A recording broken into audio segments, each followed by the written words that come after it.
And then so at the end, Toni proposes.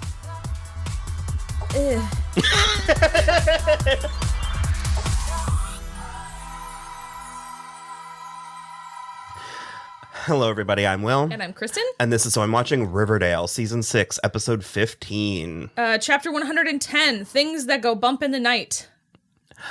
I am loving this. Yeah.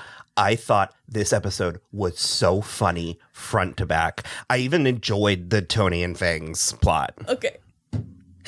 Yes, 100%. Can we talk about my favorite part? Which is that they moved Pops out of Pops and then back into Pops and then out of Pops and then into the El Royale. I'm fucking obsessed. It was...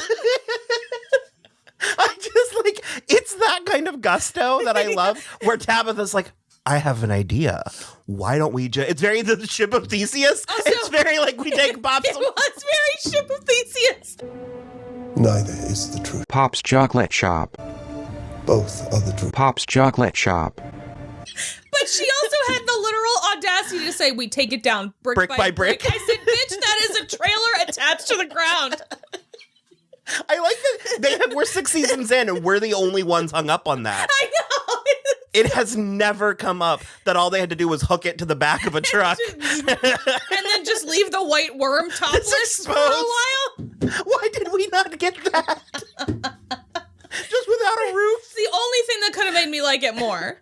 It was so funny. I just because and this was not a C plot. This was the A plot of the episode. We get a point halfway through where so they're moving they're breaking it all down and moving it out, and it's not going well. And Rachel's like, "Isn't it consecrated?" And I was like, "I think, but that might have been in Riverdale, or Rivervale." Rivervale. But I was like, but also I don't know if it's consecrated against bureaucracy or just the literal. Like I was like, I'm not entirely sure. But this weird thing was happening halfway through the plot where it was like magically being undone.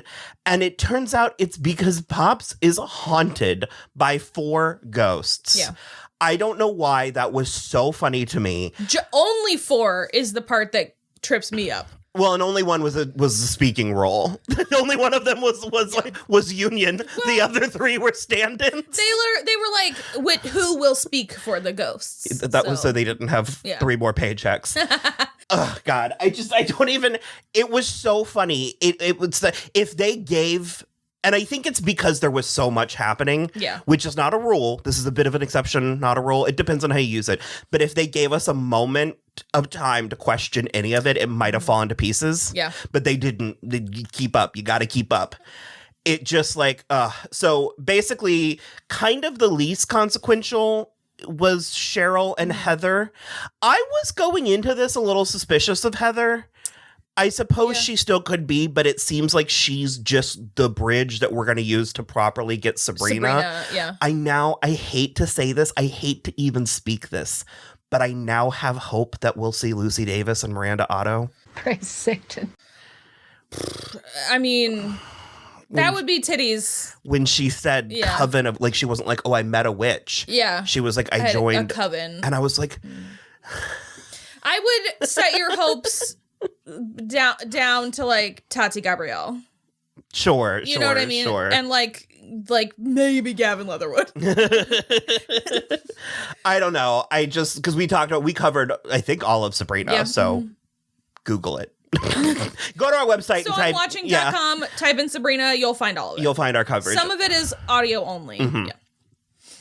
I think only the last season, only season 4 was video. And, the show was running its course, but we firmly believe it wasn't finished. I could have had 2 more seasons. Easily one more, if not 2 more. And so I'm really sort of hoping that that this all comes together.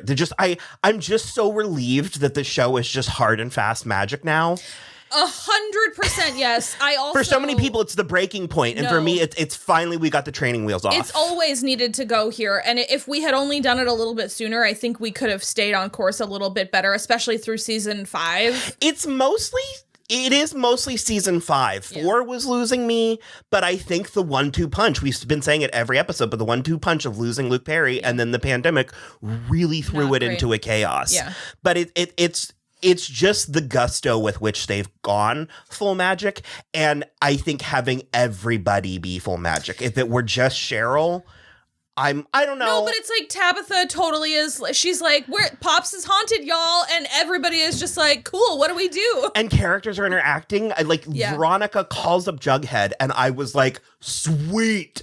Like, historically, my two least favorite characters. Yeah, but like, and I was loving it. It was like a balm for the soul. Part of me was afraid because we've always lamented saddling Veronica's plots with Hiram, that was what kept her from being awesome. And deep down, there's a part of me that I was like, I hope it isn't one of those careful what you wish for situations. Yeah. And no, it's getting rid of him. I actually get excited when I see Veronica now. Yep. And that hasn't happened since season 1. So long. Such a long time. I also think that we just recently found out the news that Riverdale will be ending after season 7. So there's next one season. more. So I also feel unburdened by the expectation of an endless by this question mark of watching this show. So I also am getting a very like last day of summer camp feeling already from the show where I'm like, oh, I'm gonna miss you when you're gone. This is amazing while it's happening. I feel like it's just so rare. I mean, it's not completely unheard of, but it's so rare to have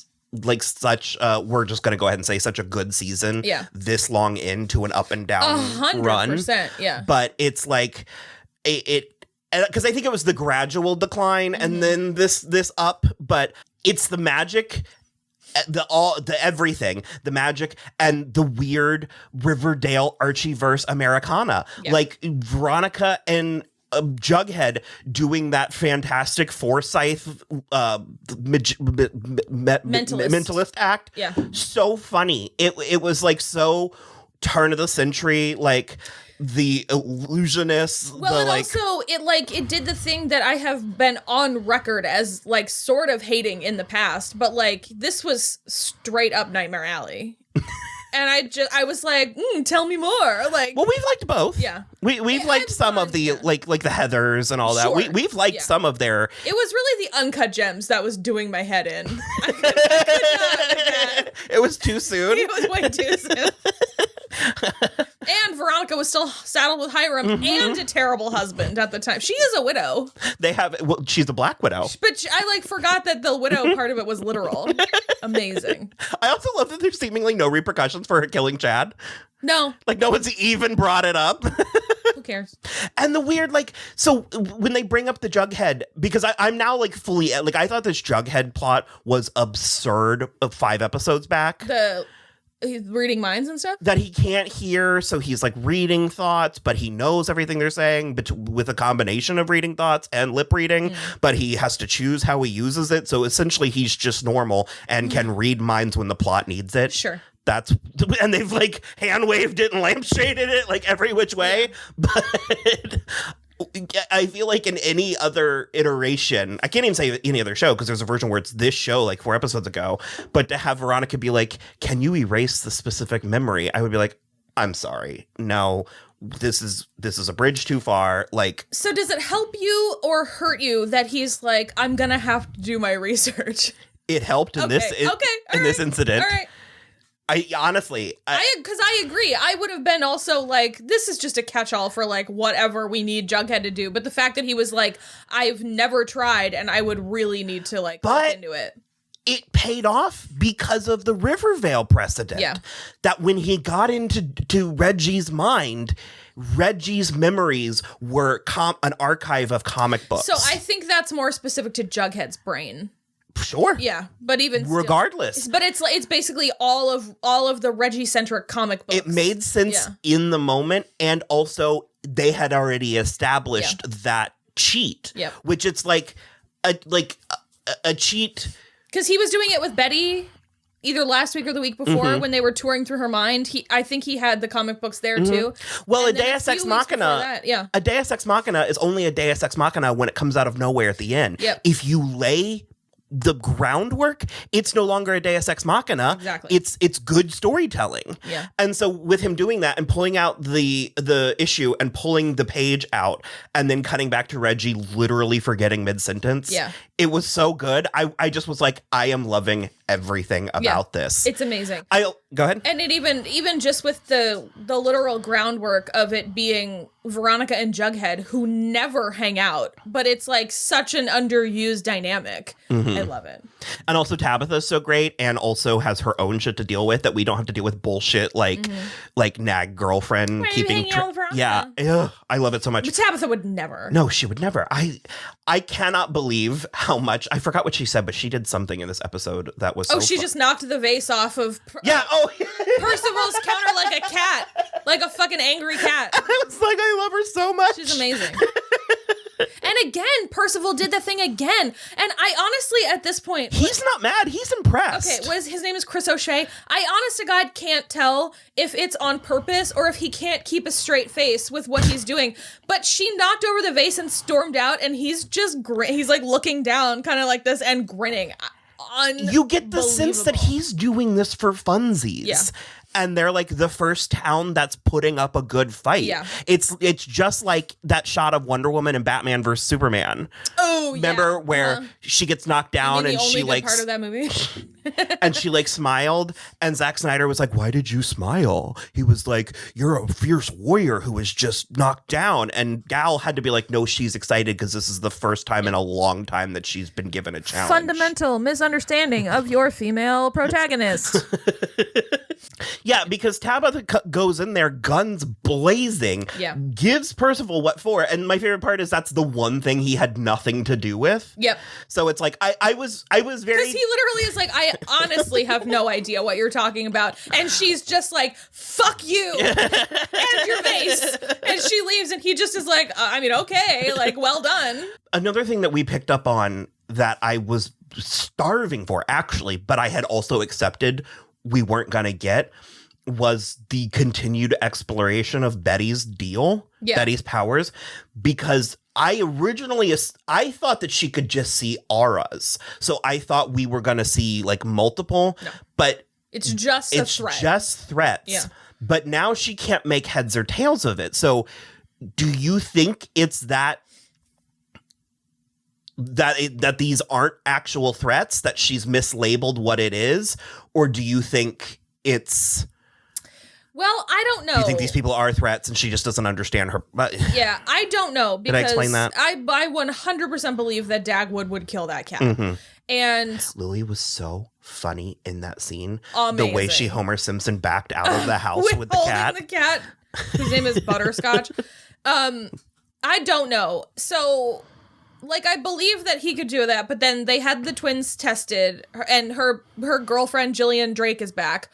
So she was in Agent Drake was in one episode, like, several weeks ago, and I was like, lesbian. I was like, gay stuff. And it was subtle to the point where I almost was like, am I reaching? No. And then, no. She's not reaching, Your Honor.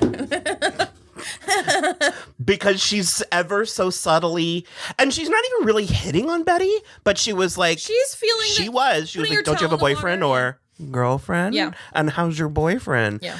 And it's like, because I was terrified, and I still am, and maybe terror isn't the word, but I was afraid that we were going to cut at the end of the episode to Agent Drake with the aura. Yeah. And that still might happen. I mean, but I like it. I think maybe equally as I do that Betty has an aura herself. Betty needs Betty needs a lesbian kiss. We need to dip a toe into that pool. She let Archie step out with Veronica for a minute. She can step out with Agent Drake. Yeah, they need to be cool for the summer is all I'm gonna say. And don't tell her mother. I'm putting that song back in my playlist. So Frank also has an aura as he is about to drive Pops into the Sweetwater River or burn it in a field. Who is that actor? I don't know. He sucks. Oh. The actor is good. I was about to be like, the way I felt with Frank was I was like fine with him, and then I hated him, and I was fine with him, and then I hated him. And now after that like mustachy twirl, I'm like, oh, is he maybe one of my stealth favorites? Because he had sold me on that like picture come around, and he like, I'm a bit of an Archie that way. Yeah, I don't know. I just like, but we know that he is like all tied up with Alice and Percival. Well, so I thought maybe Archie had found his like tether. Oh. I mean, can you use the tether to get out of it? That's what I thought. Okay. I thought that he had broken through the hold. I thought you have to use the tether in order to keep from being taken over. That's the only way they've shown it, but I thought maybe he had found a way to break the hold, and no. Okay, I can't find this man. It's fine, don't worry I'm about looking for it, but I'm sorry to this man. no, I he did a great job. The turn. No, of course. Yeah. I was, and it was so mincing that I half expected for him to be like, "I'll get you, Archie Andrews, and your little bitch too," because Betty is standing there like, "You, your little bingo too." No, I meant Betty in that. No, I know. You're like, I'm gonna breeze past that in dignity to Lily Reinhardt's Betty Lily Cooper Reinhardt out of this.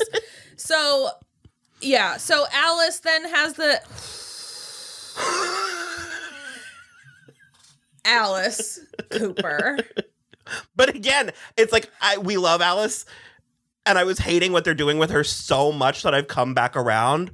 Where I'm like, I mean, let's go full evil queen if that's what we're gonna do. The thing is that it's not anywhere close to the degree, and I think that Mädchen and Lily have such better chemistry than Camille and Mark Consuelos. So it's just, I like it so much better, but I am reaching the point where it's like, how many cycles? Camilla, my bad.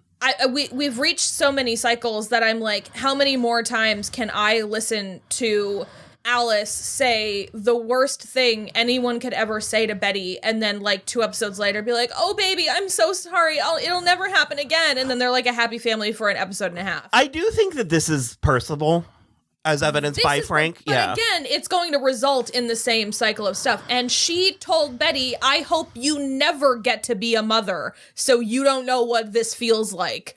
And it's like, I think that whole thing was like triggering poor Rachel. Me too. Yeah. I feel like if you're the one saying something like that, then you are the less fit guardian. You know what I mean? Because she's like, "How dare you take those kids away from me? They're my grandparent or my grandkids or whatever, or my grandparents." They're my grandkids. How dare you? And then but then she hauls off and says that to Betty, and I'm like, you can't be saying stuff like that and caring for children. You're not allowed. Mm-hmm. That should not be allowed. Well, it's like emotional abuse and manipulation. She also took the kids away because they were literally playing with a kitten with clear designs on murdering it, in my opinion, over top of the rug where the dead body is still. So, like, I'm sorry. No, it's a pass for me. I don't know. And Alice had the aura, too. Yeah, a lot. Yeah. Mädchen got all up in. Yeah. Her second in as many weeks, very weird POV scene staring directly into the camera. Get it, girl. We love to see it. We really, really do. So, so the big dun dun dun at the end of Betty's story was that she sees the aura around herself.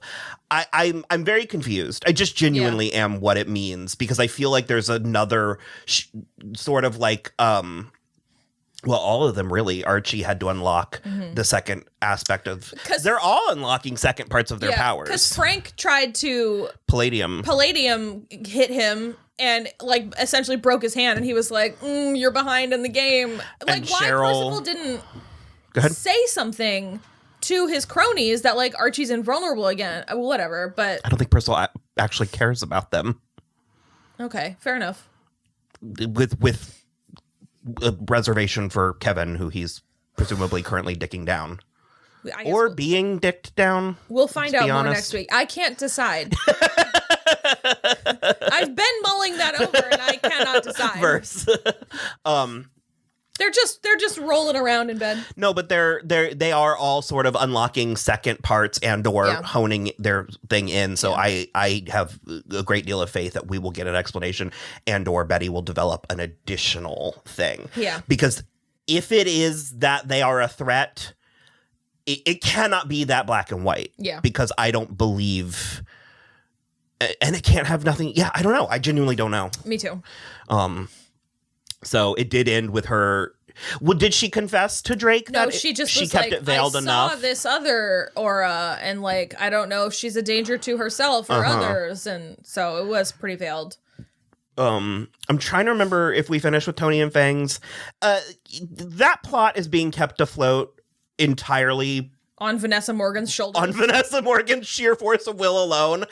Because even Drew Ray Tanner is Look, we love him. He's so, not making it work. Whoever this character is, not my Fangs Fogarty. I don't know what he's doing. I don't know if Percival already got in there weeks ago or something, but he's very, like... we disagreed. We had an argument in the middle of the episode as to what was the better motive for Fangs, whether it was wiser for him to try and wiser. It depends on whether it's better or not for him to stay with the Union and Archie or go anti-Union and work for Percival for more money. Mm-hmm. So it's one of those things where, like, on the surface, it's sort of like the argument they get into in Edward Scissorhands, where it's like, if you find a sack of money on the ground, do you spend it on your friends and family or do you turn it into the police? And Edward says, I'd spend it on my friends and family. And Alan Arkin is like, no, you should definitely turn it into the police. And I'm in a place where I'm like, it already looks bad for them that they are both in a gang and that, like, they're not married and, like, all of this stuff. And so and that, like, they both own and run a biker bar. And so for me, having Fangs stay in the Union that is, like, an upstanding, like, pillar of the community, essentially, is a lot more... It speaks a lot more to his character. But to your point... I was like, because we've already established the system's rigged against them. Of course the system's rigged against them. And it also depends on, like, how far into the bureaucracy has Percival infiltrated. Because then it matters whether or not he's infiltrated. Like, if the judge is one of his lackeys, then... Like, if he really wants a baby to raise with Kevin, then, you know, he will have done, you know, all... I don't know. I pulled that right out of my ass. So I don't know if that's anything. But... Why would you ever... But that's my point. I just feel like it speaks more to Fangs' character, which he has so little of right now. Like, at every turn, he's like, I want to raise baby Anthony exactly how I was raised, in a dangerous biker gang. And it's like... He's so cute. Drew Ray Tanner? So yeah, cute. Of course he's super cute. I'm going to leave it there. He also just, like, Tony was like, Archie gave... Or whose car is that out front? Oh, it's ours. I got a signing bonus. And she's like, Archie gave you a signing bonus? And he's like, nope, Percival. And Tony is like, Percival is the bad guy. What are you doing? It's so, I don't know. I don't get Fangs' whole thing right now. Mm-hmm. And then so at the end, Tony proposes. Well, it was really good having that flashback. It was. Because she's talking to the social worker, and the social worker is like, because they've been disagreeing on everything, and she's like, I really hate to hear that, because the biggest thing you have going for you is that you're a stable, like, family and couple for baby Anthony. And so she basically is like, let's get married so we look even more stable. But I don't think she even really likes Fangs anymore at this point. It's just Vanessa before every shot. It's just like rolling up the sleeves and like, okay, to work. Doing some deep lunges so she can use her legs to quads. Carry this fucking plot on her back. Did we finish with Cheryl and Heather? It was mostly just like actually giving them some time, some chemistry. I loved your observation about... They are just both openly queer and interested in each other. So instead of dancing around what's your sexuality like Betty and Jillian were doing, it's like I am also learned in the arcane arts. They have to dance around being witches instead of dancing. Yeah. Like, to the point where it's all the same language and everything. Cheryl, because she, like, Heather is like, I'm not just a Wiccan, I'm a witch. And Cheryl's like, Madeline's full heaving bosom. Yeah. On full. Yeah. But she just basically is like, I have not yet used that word to describe myself, but I have... But thus I have been thinking of it for many moons. And it just was like all very good and fun. And like, I think her name I decided was Caroline Day. She and Madeline have cute chemistry together. She threw me a little bit. She's not what I was anticipating. Yeah. And she's bringing something again that I was not anticipating. Yeah. So I am curious to see if the show has any long-term plans or use for her. Because, like I said, she's not what I was thinking she was going to be. So I'm sort of like, either this is just not what I imagined, or they're going to go somewhere with this character. It's not a show wanting for characters because we just literally rid ourselves of some. However, I mean, you got to go where the meat is. Like, you got to tell the story that is worth telling. And which I think has been the struggle on Riverdale for a while. And they are easily a couple seasons they're there. settling back in. And I think doing that by going back to the original drawing board, you know, being like, well, let's open our toy box and see what we have. Yep. So is there anything else that we really need to? I think that's mostly it. The reason that Jughead stole that part of Reggie's memory is because they're obviously doing a mentalist con at the club for more money so that Veronica can impress the shareholders. And Reggie is like, cut me in or I'll tell them about like the murders, essentially. Which, who's going to care about that? Also, why on earth are we still dragging out the fact that she called in a hit on Hiram? Yeah, I'm like, so dumb. I'm like, because no one can know that because they might throw her a parade.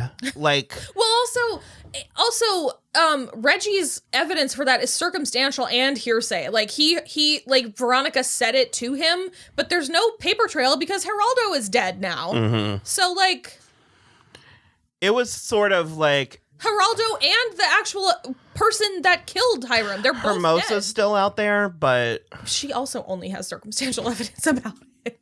She just called up we know Veronica and was like, I know it was you, but that's it. So, okay, I am in the most dangerous place. Yeah. Which is hopeful and excited. We have like at least one more episode until I think at least a hiatus. So I don't know exactly when anything is happening, but there's one more episode and then the 17th episode doesn't have a release date yet. So it could be later this summer. Think that we're having feels hiatus. like it would be right, but who fucking knows? The CW is the Wild West. So, also, okay. for the record, Riverdale has not been canceled. It is ending. 2 separate establishments. Thank you. Well, on that note, thanks for coming. We hope you come back. Please like, and subscribe, and let us know what you think. And we'll see you next week. Bye. Bye.